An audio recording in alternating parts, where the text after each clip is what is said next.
유우기 대 바쿠라 2탄이 돌아왔습니다. 언제나 그랬듯이 1탄을 굳이 보실 필요는 없지만 보다 폭넓은 감상을 원하신다면 보고 오시는 것을 추천드립니다. 아울러 영상 내에 등장하는 카드 효과들은 실제 카드의 효과와는 많은 차이가 있음을 알려드리며 바로 시작해보도록 하겠습니다.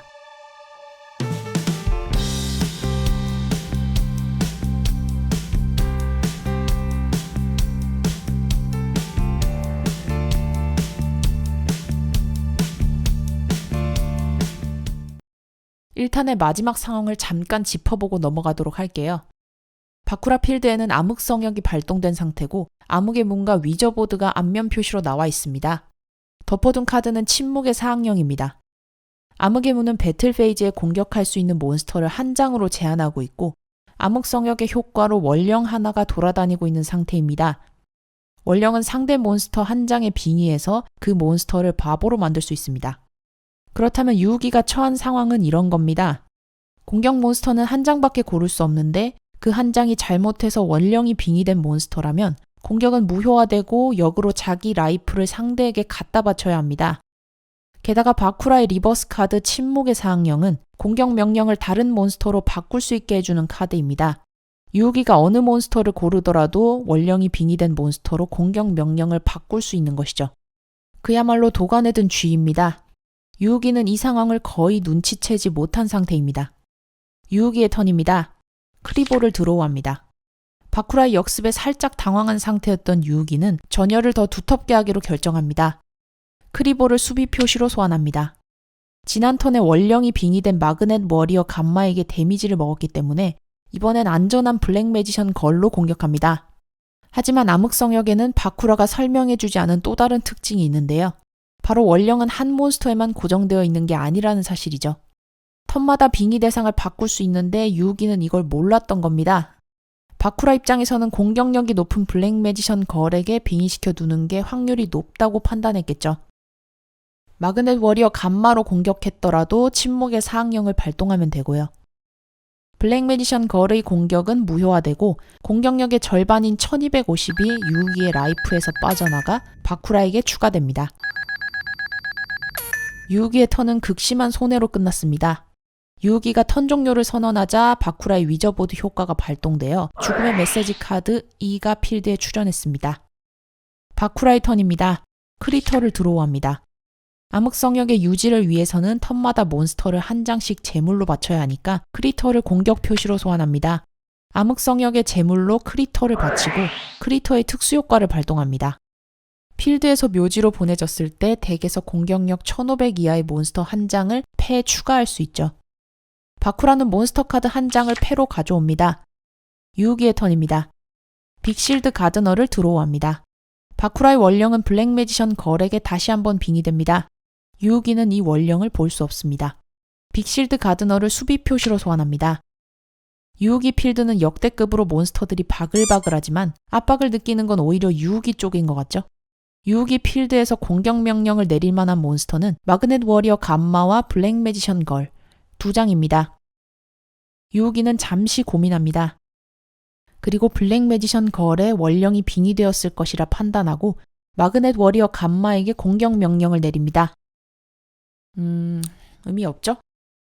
바쿠라에게는 리버스 카드 침묵의 사항령이 있습니다. 침묵의 사항령으로 공격 명령을 블랙 매지션 걸로 옮깁니다. 공격은 무효화되고 공격력의 절반만큼의 라이프가 유우기에게서 빠져나가 바쿠라에게 추가됩니다. 이제 바쿠라가 라이프에서 완전히 앞섰습니다. 유우기는 공격을 걸 때마다 거꾸로 자기가 데미지를 받고 그렇다고 아무것도 하지 않고 턴을 넘기자니 위저보드의 효과로 두 손 놓고 패배하게 생겼습니다. 바쿠라는 이제 팝콘 들고 구경만 하면 되는 상황입니다. 유우기에게 패가 5장이나 있다는 사실을 빼면 말이죠. 일반적인 방법으로는 이길 수 없다는 걸 깨달은 유우기는 승부를 겁니다. 힘의 집약과 죽은 자의 소생을 세트하고 턴을 넘깁니다. 유우기가 턴을 종료했으므로 죽음의 메시지 카드 A가 출현했습니다. 바쿠라의 턴입니다. 원혼 집합체를 드로우합니다. 원혼 집합체를 공격 표시로 소환하고 암흑 성역의 제물로 바칩니다. 라이프에 여유가 생겼기 때문에 카드를 세트하지 않고 그대로 턴을 넘깁니다. 유우기의 턴입니다. 바호메트를 드로우합니다. 원령은 블랙 매지션 거렉에 장착되어 있는 상태입니다. 유우기는 원령이 장비 카드 취급된다는 것을 눈여겨보고 있었습니다. 덮어둔 카드 힘의 집약을 발동합니다. 필드에 있는 모든 장착 카드를 한 몬스터에게 몰아주는 카드죠. 유우기는 그 대상을 크리보로 지정합니다. 필드의 장착 카드 마술의 주문서와 원령이 크리보에게 갑니다. 그리고 패에서 마법 카드 악마 지불을 발동합니다. 바쿠라의 덱이 악마족 덱이긴 하지만 현재 필드에 나와 있는 악마족 몬스터는 크리보뿐입니다. 크리보는 마술책을 들고 원령이 빙의된 상태에서 파괴됩니다.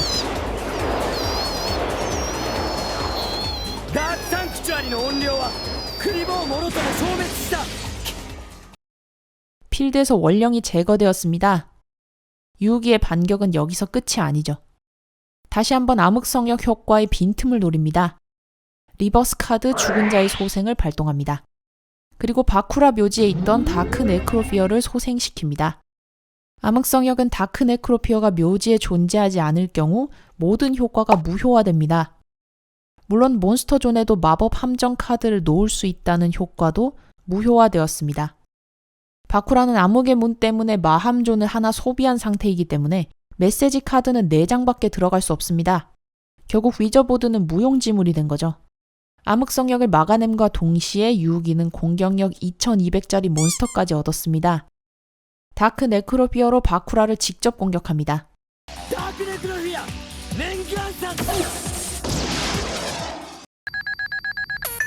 유우기가 턴 종료를 선언하고 죽음의 메시지 카드 T가 출현합니다. 이제 전세가 완전히 역전되었습니다. 이 턴이 되기 전까지만 해도 유우기는 바쿠라에게 완벽하게 틀어막혀 있었는데요. 공격을 하자니 원령이 걸리고 공격하지 않자니 위저보드의 압박이 느껴지는 상황이었거든요. 그리고 이 모든 걸 가능하게 해준 건 암흑성역과 암흑의 문이었습니다. 유우기는 이 원령을 힘의 집약과 악마집을 콤보로 날려버리고 위저보드는 죽은 자의 소생으로 저지한 겁니다. 이제 바쿠라가 위저보드를 완성시키기 위해서는 암흑의 문을 스스로 제거해야만 합니다. 바쿠라를 지탱하고 있던 두 카드를 모두 위태롭게 만든 셈이죠. 그동안 당하고만 있던 유우기의 빡침이 느껴지는 반격입니다. 바쿠라의 턴입니다. 승령술사 조겐을 드로우합니다. 그리고 눈빛이 바뀌는 바쿠라. 대체 어떤 카드인지 봅시다. 패를 한 장 버리고 필드에 특수 소환된 몬스터를 모두 파괴할 수 있습니다. 유우기 필드에 특수 소환된 몬스터는 다크 네크로피어 뿐입니다. 바쿠라도 일발 역전의 카드를 뽑았네요. 패를 한 장 버리고 다크 네크로피어를 파괴합니다. 암흑성역의 효과가 다시 부활했습니다. 게다가 마침 아주 적절한 함정 카드가 있습니다. 침묵의 사항령이죠. 암흑성역의 효과가 돌아왔기 때문에 죽음의 메시지 카드가 들어갈 공간도 생겼고 원령도 다시 부활했습니다. 유우기에게는 딱 한 턴만이 남아있고 암흑의 문 때문에 공격할 수 있는 몬스터는 하나뿐인데다가 침묵의 사항령이 있다면 무적입니다. 유우기가 어느 몬스터를 고르더라도 침묵의 사항령으로 원령이 빙의된 몬스터로 바꿀 수 있고 공격이 무효화된 채로 턴이 끝나면 죽음의 메시지 카드가 완성되기 때문에 바쿠라의 승리입니다. 겨우 바쿠라의 콤보를 무너뜨렸나 싶었지만 모든 키를 쥐고 있던 다크 네크로피어가 파괴되면서 원상복귀되었네요. 바쿠라는 침묵의 사항령을 세트하고 승령술사 조겐을 암흑성역의 제물로 바친 뒤 턴을 마칩니다. 유우기의 마지막 턴입니다. 이 상황을 벗어날 카드가 과연 있을까요? 俺はこの引きにデュエリストの全てをかけるカードドロー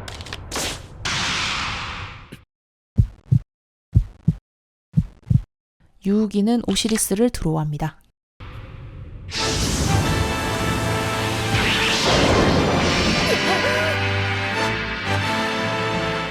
오시리스요!降臨せよ!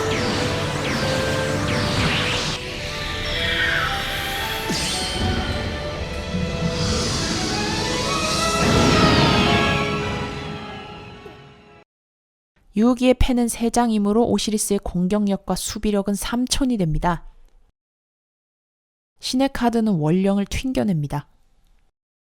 그리고 오시리스로 바쿠라에게 다이렉트 어택합니다.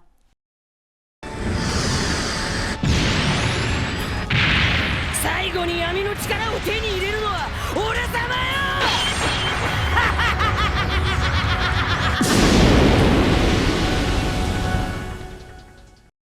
결국 듀얼은 유우기가 갖고 있던 신의 카드, 오시리스의 천공룡으로 마무리되었습니다. 마지막 장면은 이 듀얼의 최종 목적지와 같습니다. 전편에서 많은 분들이 의문을 제기하셨던 대로 초반에 유우기가 이길 수 있는 여지는 얼마든지 있었습니다. 카드 파괴를 통해 패를 교체해버려도 되고 죽은 자의 소생으로 아무 몬스터나 데려왔어도 이겼겠죠. 이렇게 초반부가 다소 매끄럽지 않은 것은 이 듀얼이 만들어진 목적이 바쿠라에게 승리하는 걸 보여주는 것이 아니기 때문입니다. 유우기가 신의 카드를 소환하는 걸 보여주는 것이야말로 이 듀얼의 진짜 목적입니다. 그리고 듀얼은 이 목표를 향해 경주마처럼 앞만 보고 돌진합니다. 문제는 그 과정을 어떻게 연출하느냐 하는 거죠. 이렇게 생각해보면 바쿠라의 핵심 카드들이 실은 신의 카드 소환을 위한 징검다리 역할이었다는 것을 알게 됩니다. 신의 카드 소환을 위해서는 재물이 3채가 필요한데 그러려면 유우기 필드에 몬스터가 계속 쌓여야 하고 바쿠라는 이걸 막지 않아야 합니다. 그러면서도 바쿠라가 유우기의 몬스터 군단에게 너무 일찍 패배하지 않도록 해야 하죠. 그 역할을 암흑의 문과 암흑성역이 하고 있었던 겁니다. 암흑성역의 라이프 회복 효과는 신의 카드가 나오기 전까지 바쿠라를 적절하게 살려두는 방패였던 셈이죠. 어차피 승자는 유우기지만 그렇다고 해서 방패만 들고 있는 상대와 싸우는 건 극적인 맛이 좀 떨어지잖아요. 그럴듯한 무기도 가지고 있어야죠. 그게 바로 위저보드입니다. 마치 카운트다운을 하는 듯한 효과를 가지고 있어서 끝까지 긴장감을 더했습니다. 그리고 마지막 문자만을 남겨두었을 때 오시리스가 듀얼을 마무리 지었죠. 이렇게 해서 유우기 대 바쿠라의 배틀시티 8강전을 재구성해보았습니다. 이 듀얼과 연관된 듀얼을 다음 편으로 준비하고 있으니 많은 기대 부탁드립니다. 재밌게 보셨다면 좋아요와 구독, 댓글 부탁드립니다. 언제나 감사드립니다.